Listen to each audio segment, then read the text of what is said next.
My friend, we're going to do a song called See You in Hell, Grim Reaper. Excellent. Heavy metal, this is actually a really great one for you heads that are learning how to finger tap. This would be a great solo to play over the top. I'll explain a little bit of that at the end. It's not something I'm great at, but it's a concept. This song is most definitely going to be an E power chord 5. We're going to draw down to the 5th fret, do the same chord, so 5th fret, 7th fret, 7th fret, and then pull down to the C.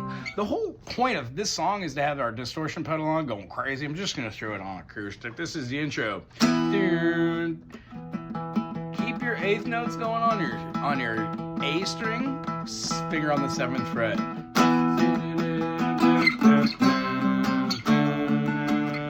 5 is going to slide to 7, and then we're going to go to 8, 9, and then back to 7. The whole idea about this is we're going to have it in one felt swoop. It's going to feel like this.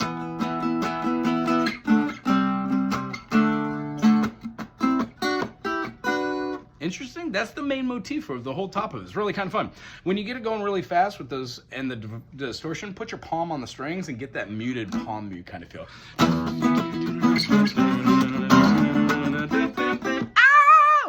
Ow! Lyrics going over the top of guitar 1 and guitar 2. Do the lead of the See you in hell, my friend. You can also take this from the E and then work it all the way up where you would have a little distance, and it feels great over the top. 8, 9 here on B and G, moving this to 10 and 12 on the B and G as well, and then 12 and 14 on the B and G as well, right back. It is best say it's going with an E minor right there, and then right here when we're doing this, we're doing like our F, and we're moving it up to a G. So the whole idea is the F major is relative with the minor, the D, and then the G is relative with the E minor, or the C, which it goes up to.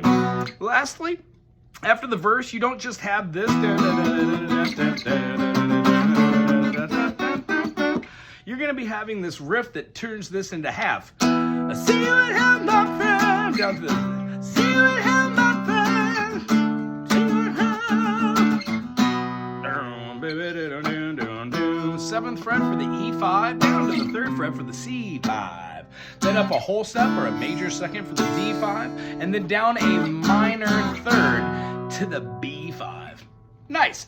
After you get through a verse, which is the A, and then you do the chorus, which is the B, so it has the same riff for the A and the B on both times. Then there's this little interlude where they jam out. So that whole feeling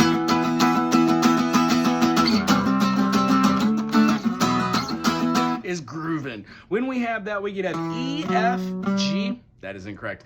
E, F sharp, G, A, B, C, D, E, F sharp.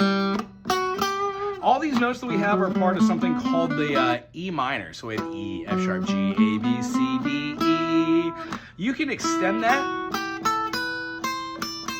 And all of these notes that we're hitting right here are part of this kind of mechanism where you're seeing the outside of what your notes are, like that D pentatonic. Or actually, if you move it up, you have your E pentatonic. That's your major, though, but you don't want that one. You want to move it back and have the ability to move through the G major pentatonic or the E. But frankly, if you're doing the E5, you can blur the lines between the major and the minor here, but I would stick with that minor.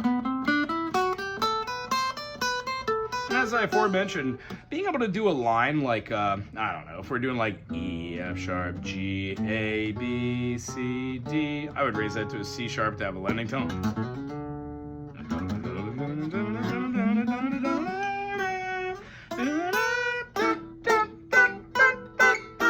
Use a little bit about what we were doing here with these notes. If you know your inversions, you could follow up your lead. So you could do your E minor, your E minor, your E minor of any shape. And that leads to seeing the fretboard as being something that you could move around rather than being stuck in one portion. So build a lead on your own, move from one side to the other.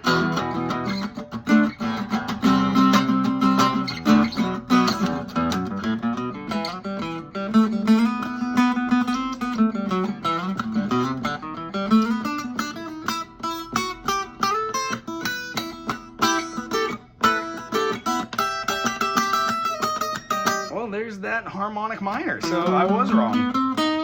you can put the harmonic note in there. All music is viewed through the eyes of the major. So in the key of E minor, if we put back in the last note of the major scale,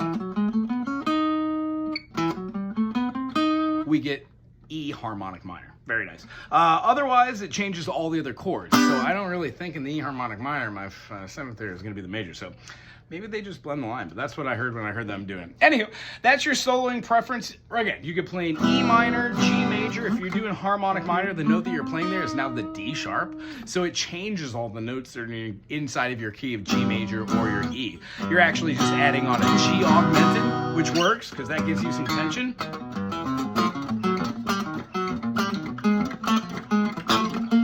And those are fun for leads with distortion.